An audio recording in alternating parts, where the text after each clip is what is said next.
Chat GPT দিয়ে design করে T shirt ব্যবহার করলে ইনকাম হালাল হবে কিনা? উত্তর হলো অবশ্যই হালাল হতে পারে যদি আপনার সেই ডিজাইনটার মধ্যে হারাম কোনো কিছু না থাকে।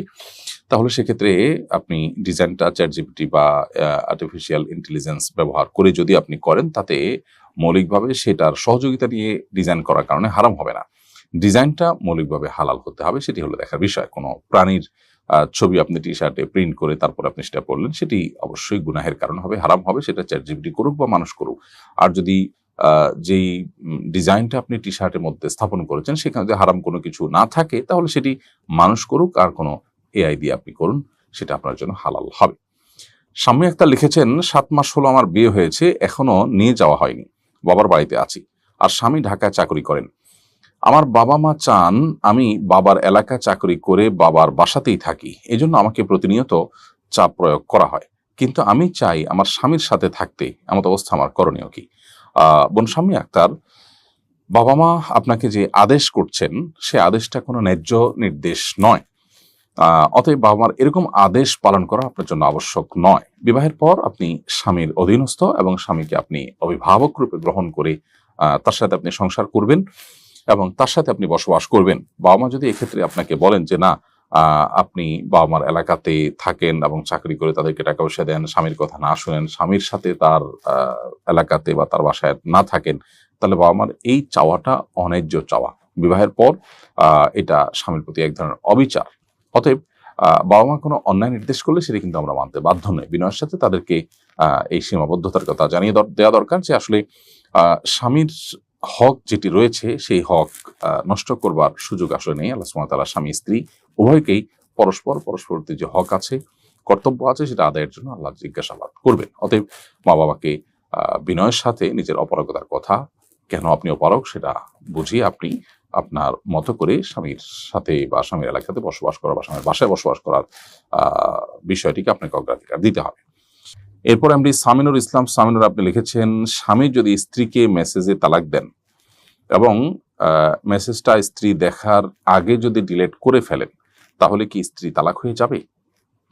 ভাই সামিনুর ইসলাম, আপনার প্রশ্নের উত্তর হলো যে মৌখিক বা লিখিত যে কোনোভাবে তালাক দিলেই কিন্তু তালাক হয়ে যায়।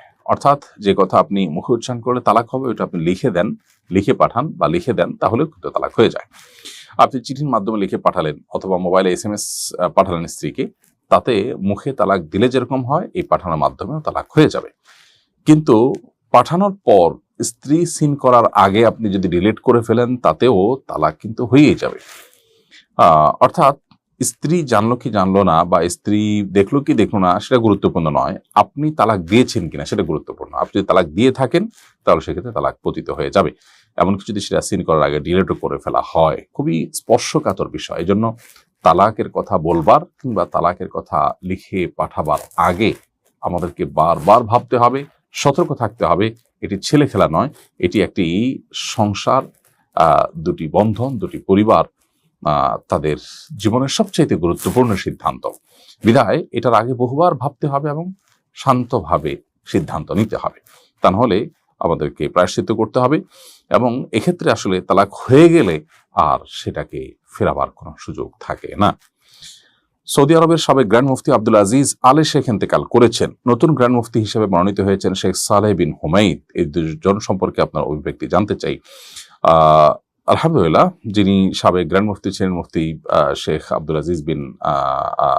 আজিজ আলে শেখ, তার অনেক অবদান এর কথা আমরা জানি। বিশেষ করে আলহামদুলিল্লাহ ফিকহি বিষয়গুলোর ক্ষেত্রে মুসলিম বিশ্বের জন্য তার অসামান্য অবদান তিনি রেখে গেছেন। আল্লাহ তাআলা তার প্রতি রহম করুন, তার ভুল ত্রুটিকে আল্লাহ তাআলা মাফ করে দিন এবং তাকে আল্লাহ তাআলা জান্নাতবাসী করুন।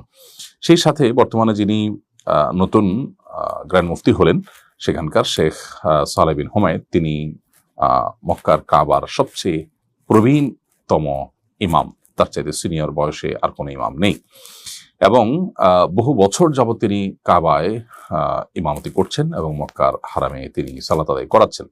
তিনি এর আগে সৌদি আরবের শুরা কাউন্সিলের প্রধান ছিলেন, আর অনেকগুলো গুরুত্বপূর্ণ দায়িত্ব তিনি পালন করেছেন এবং খুবই বিনয়ী, অত্যন্ত ভদ্র একজন মানুষ।